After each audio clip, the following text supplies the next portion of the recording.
सकते हैं, उसमें कोई समझाने की ज़रूरत नहीं है। सारे फार्मूले, सारे चीज़ आपको दिया गया है, आप उसको अच्छी तरह से देख सकते हैं और बहुत ईजी है, मैं पहले भी बता चुका हूँ। आइए हम जो है क्वेश्चन नंबर 4 पर देखते हैं। क्वेश्चन नंबर 4 क्या कह रहा है कि इफ़ एक यूनिवर्सल सेट दिया है 1 से लेकर के 9 तक, 1 से लेकर के 9 तक का नंबर्स का एक सेट ए है 2 4 6 8 और बी जो है 2 3 5 7 है। हमको वेरीफाई करना है। क्या वेरीफाई करना है? मैंने आपको एक लॉ बताया था, डी मॉर्गन्स लॉ बताया था।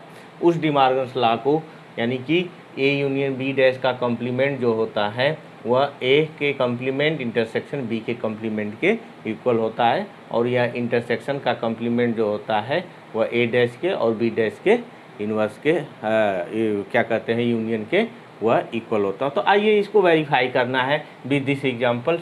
हम क्या पहले निकालेंगे, हम पहले का सॉल्व करते हैं। पहला क्वेश्चन सॉल्व करते हैं। पहला क्वेश्चन क्या कहता है, पहले क्वेश्चन के हिसाब से हम इसका सॉल्यूशन निकालेंगे। पहला क्वेश्चन है आपका, अब पहले निकालिए क्या, ए यूनियन बी निकालेंगे तो कितना होगा ए यूनियन बी। अब हमारा 2 से शुरू होगा, 2 3 4 5 6 7 और 8 हो गया। हम क्या देख रहे हैं, हमारा एक एलिमेंट जो है कॉमन है, कॉमन एलिमेंट को लिख दिया। अब दूसरा एलिमेंट इसका 3 है, 3 लिख दिया, 4 है, 4 लिख दिया, 5 है, 5 लिख दिया, 6 है, 6 लिख दिया, 7 है, 7 लिख दिया, 8 है और 8 लिख दिया। हमारा ये क्या निकल गया, ये यूनियन बी निकल गया। अब हमको क्या निकालना है, हमको निकालना है ए यूनियन बी डैश का कम्प्लीमेंट निकालना है। तो इसका कम्प्लीमेंट क्या होगा, जो हमारा इन्वर्स होगा उसमें से ए यूनियन बी हम इसमें से सब्ट्रैक्ट कर देंगे। जब सब्ट्रैक्ट करेंगे तो 2 3 4 5 6 7 8 को छोड़ करके बच क्या रहा है आपका, यहाँ 1 बच रहा है और यहाँ 9 बच रहा है। यह कितना हो गया आपका 1,9 हो गया। अब आप क्या निकालिएगा, ए डैश निकाल लीजिए। ए डैश कितना होगा, यूनियन में से, यूनिवर्सल में से हम ए को घटाएंगे तो जो बचेगा, तो 2 4 6 और 8, इसको घटाने के बाद क्या बच रहा है, 1 3 5 7 और 9 बच गया। इसी तरह से आप क्या निकालिएगा, बी डैश निकालिएगा, यह माइनस बी हो जाएगा। अब इसमें से क्या है, 2 3 5 7 को छोड़ करके 2 3 2 हो गया, 3 हो गया, 5 हो गया और 7 को छोड़ करके बच क्या रहा है आपके पास, 1 बच रहा है, 4 बच रहा है, 6 बच रहा है, 8 बच रहा है और 9 बच रहा है। अब क्या निकालना है आपको, ए डैश इंटरसेक्शन बी डैश, ए डैश इंटरसेक्शन बी डैश निकालिएगा। इसको एक नंबर दे दीजिए क्योंकि इसकी ज़रूरत पड़ेगी। तो आप ए इंटरसेक्शन बी डैश निकालिएगा तो क्या मिलेगा, इसमें कौन सा कॉमन है आपका, यह वाला कॉमन है 1, और कॉमन कौन है 9 कॉमन है, बकिया जो है आप इसमें से कोई कॉमन नहीं है। तो क्या लिखेंगे आप यह आपका 2 नंबर हो गया, तो लिखेंगे कि फ्रॉम 1 एंड 2 क्या मिला, ए आपका यूनियन बी डैश का जो कम्प्लीमेंट होगा, ए के कम्प्लीमेंट इंटरसेक्शन बी डैश के कम्प्लीमेंट के आपस में इक्वल होगा। यही हमको दिखाना था। आपको समझ में आ गया होगा। अगला क्वेश्चन देखते हैं। सेकेंड पार्ट इसका सेम है, बस इसका उल्टा है। उसको देखिए, वहाँ क्या करना है, वहाँ आप इजीली देख सकते हैं। सारा काम यही करना है आपका, जो है इसका सेकेंड पार्ट है। आइए हम इसका सेकेंड पार्ट देखते हैं। तो पहले क्या निकालेंगे हम, ए इंटरसेक्शन बी निकालेंगे। तो ए इंटरसेक्शन बी यानी कि जो कॉमन होगा ए में और बी में, तो ए में और बी में दोनों में कॉमन क्या है, ओनली हमें लग रहा है, आपको भी दिख रहा होगा कि 2 कॉमन दिख रहा है। अब क्या करना है हमको, ए इंटरसेक्शन बी डैश निकालना है। तो ए इंटरसेक्शन बी डैश आप जब निकालिएगा तो वह कितना होगा, यूनिवर्सल सेट में से ए इंटरसेक्शन बी घटा देंगे तो बचेगा क्या, 2 छोड़ करके बकिया सब बचेगा, 1 3 4 5 6 7 8 9 इतना बच गया। अब आपको क्या निकालना है, ए डैश निकालना है। तो ए डैश निकालिएगा। ए डैश निकालेंगे तो उसमें से ए सब्ट्रैक्ट किया जाता है। तो अब 2 4 6 8 को छोड़ दीजिए, 1 3 5 7 और 9 बचा। इसी तरह से आप बी डैश निकालेंगे, माइनस ए आएगा, वह कितना हो जाएगा, 2 3 5 7 को छोड़ने के बाद बचेगा क्या आपका, 1 बचेगा, 4 बचेगा, 6 बचेगा, 8 बचेगा और 9 बचेगा। यहाँ से आप क्या निकालना है आपको, ए डैश यूनियन बी डैश।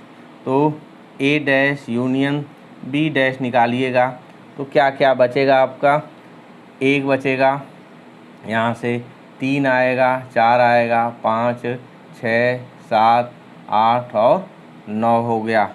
आप यहाँ देख रहे हैं यह 1 नंबर, यह आपका 2 नंबर, ठीक है। तो क्या मिला आपको, 1 नंबर और 2 नंबर दोनों को कंबाइंड करिए कि फ्रॉम 1 एंड 2, क्या मिला, 1 और 2 को कंबाइन करने पर मिला यही कि ए इंटरसेक्शन बी का dash equal to A dash union B dash, यही हमको प्रूव करना था। तो ये दोनों जो है रूल्स आपने देखा, यह डिमार्गन्स लॉ के प्रूफ है, वेरिफिकेशंस है, आपने इसको अच्छी तरह से देख लिया। आइए क्वेश्चन नंबर 5 देखते हैं। क्वेश्चन नंबर 5 क्या कह रहा है उसको हम लोग सॉल्व करते हैं।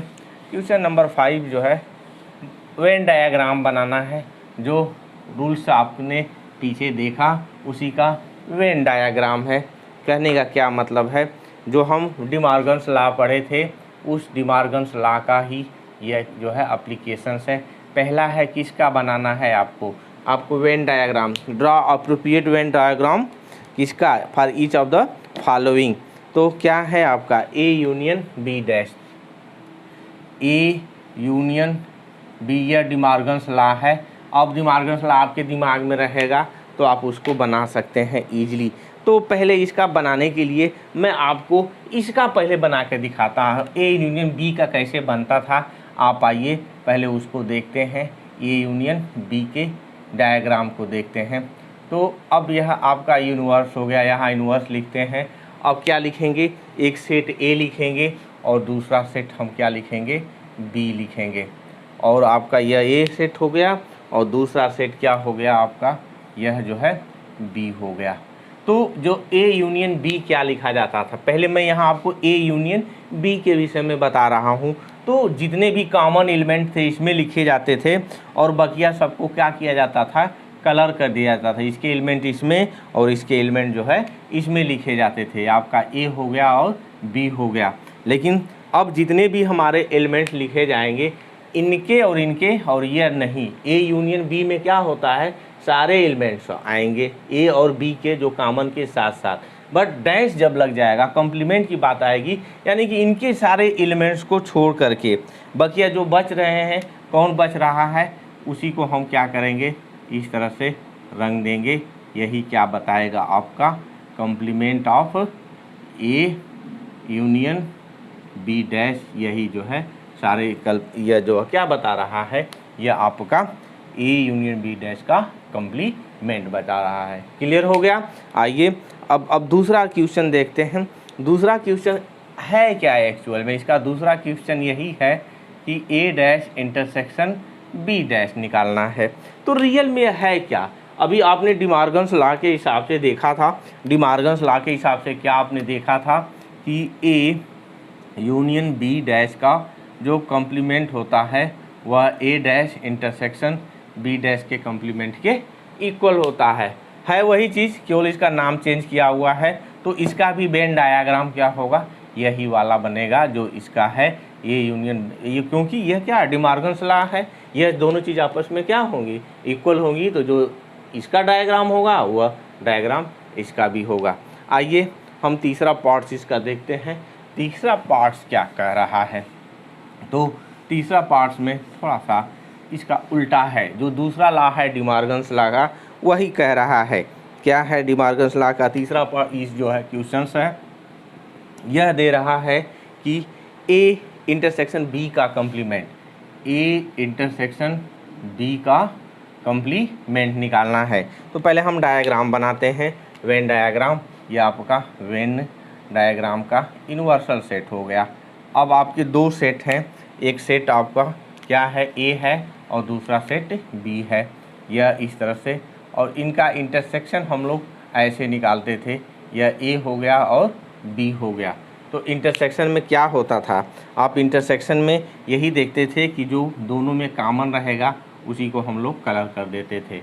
इसका ए इंटरसेक्शन बी का, बट अब यहाँ क्या निकालना है, ए इंटरसेक्शन बी का कॉम्प्लीमेंट निकालना है, यानी कि जो कॉमन चीज़ें थी वह नहीं रहेंगी, यानी कि इसकी कोई ज़रूरत नहीं पड़ेगी। अब बचा जो है उसी को हम क्या करेंगे, यहाँ से ले करके वहाँ तक सबको कलर्ड कर देंगे। यही क्या आपका हो जाएगा, यह जो आपका रिक्वायरमेंट है, जो चीज़ पूछा है, यानी कि ए डैश और बी डैश का यह क्या हो जाएगा, कॉम्प्लीमेंट हो जाएगा। उसको छोड़ करके बकिया चीज़ यह आपका खाली रहेगा। कौन, जो इंटरसेक्शन वाला पोर्शन है यह खाली रहेगा। यह चीज़ क्या बताएगा, यह जो है आपको बता रहा है क्या चीज़, ए इंटरसेक्शन बी डैश का कॉम्प्लीमेंट बता रहा है। क्लियर हो गया इतना चीज़। आइए दूसरा पोर्शन इसका देखते हैं। दूसरा पोर्शन भी वही डिमॉर्गन्स लॉ है, यानी कि क्या हम जानते हैं कि ए इंटरसेक्शन बी का जो कॉम्प्लीमेंट होता है वह ए डैश यूनियन बी डैश के इक्वल होता है। यही चीज़ पूछा है, तो यह चीज़ यह सामने आपको दिख रही है, और यह चीज़ क्या है, ये भी वही चीज़ है, तो इसका भी वेन डायग्राम क्या होगा, यही वाला होगा। क्लियर हो गया होगा। आइए आगे जो है क्वेश्चन नंबर 6 हम लोग देखते हैं। क्वेश्चन नंबर 6 क्या कहता है उसको सॉल्व करते हैं। ठीक है, क्वेश्चन नंबर 6 क्या है, लेट, क्वेश्चन नंबर 6 है आपका, क्वेश्चन 6 क्या कह रहा है कि let U be the set of all triangles in a plane. जो हमारा यूनिवर्स है कैसा सेट है, वह ट्रिंगल्स का, किसी प्लेन में ट्रिंगल का सेट है। फिर कह रहा है if A is a set of all triangle with an at least one angle difference from 60 degree, मतलब कि एटलीस्ट, मतलब 60 डिग्री के अलावा और कोई भी एटलीस्ट कम से कम एक 60 डिग्री से वह क्या होगा, अलग होगा। तो कहने का मतलब क्या है, आइए उसको मैं लिख करके समझाता हूँ। यह आपका यूनिवर्स क्या है, X such that X is any triangle in a plane, कोई प्लेन में ट्रिंगल है। और ए आपका क्या दिया हुआ है, X such that X is a triangle, कैसा ट्रायंगल है, X is a triangle with at least one angle, with at least one angle difference from 60 degree, angle जो है डिफरेंस फ्रॉम 60 डिग्री से अलग है। ठीक है ना, समझ में आई बात। इसका कहने का क्या मतलब, सेट ए कैसा दिया हुआ है, उसमें कम से कम एक एंगल 60 डिग्री से क्या होगा, अलग होगा, एटलीस्ट कम से कम। अब पूछ कर रहा है कि व्हाट इज ए डैश, पूछ रहा है ए डैश की वैल्यू कितनी होगी। तो ए डैश आप बताइए, एटलीस्ट कम से कम 60 से अलग है, एक 60 डिग्री कम से कम मान सकते हैं, एटलीस्ट कम से कम 160 मान सकते हैं, और अलग भी हो सकता है। ठीक है, और अलग भी हो सकता है। तो अब कह रहा है कि एटलीस्ट की बात कर रहा है, तो एक हम एंगल ले लिए, मान लेते हैं वह 60 डिग्री ले लिए। ठीक है ना, अब बकिया, अब जितने भी दूसरा अगर एंगल हम दूसरा भी 60 डिग्री लेते हैं, तो अब स्वाभाविक से बात है कि तीसरा एंगल भी कितना होगा, 60 डिग्री होगा। जब एटलीस्ट करेगा तो सारे ट्रिंगल्स जो 60 डिग्री से डिफरेंस है इसमें आएंगे, और एक तो कम से कम 60 डिग्री वाला भी इसी में आएगा। बट जो ही दूसरे, अब ए डैश की बात आती है, एटलीस्ट वन नहीं है, दूसरा ट्रिंगल जब बनेगा, दूसरा एंगल हम 60 डिग्री लेंगे, तो तीसरा भी क्या हो जाएगा, 60 डिग्री हो जाएगा। तो हमारा ए डैश होगा क्या, वह ए डैश होगा, इन वो जितने भी ट्रिंगल्स है उसमें से हम ए को घटा देंगे तो बचेगा x such that X is an equilateral triangles, क्यों, तीनों एंगल उसके कितने, जो ए डैश निकालेंगे तीनों एंगल कितने के होंगे उसमें 60, क्योंकि एटलीस्ट एक 60 रहबे करेगा। दूसर का जो ही 60 लेंगे तो तीसर का भी 60 डिग्री का हो जाएगा। यानी कि वह ट्रिंगल्स क्या होगा हमारा, वह जो है इक्विलैटरल ट्रिंगल जितना भी होगा वह उसका जो कलेक्शन जो होगा वह ए डैश हो जाएगा। यह आपका क्वेश्चन नंबर 6 रहा। यह ए डैश आप इस तरह से निकाल लेंगे। क्लियर हो गया, आप इसको अच्छी तरह से समझ गए होंगे। आप इसको समझ लीजिएगा, आपको अच्छा लगा कमेंट बॉक्स में ज़रूर लिखिएगा। क्वेश्चन नंबर 7 जो है, जो डी मॉर्गन्स लॉ से रिलेटेड जो प्रॉपर्टी थी वही सारी प्रॉपर्टी जो है मैं क्वेश्चन नंबर 7 में आपको बताया हूँ। आप इसको अच्छी तरह से कर लीजिएगा। बहुत बहुत धन्यवाद।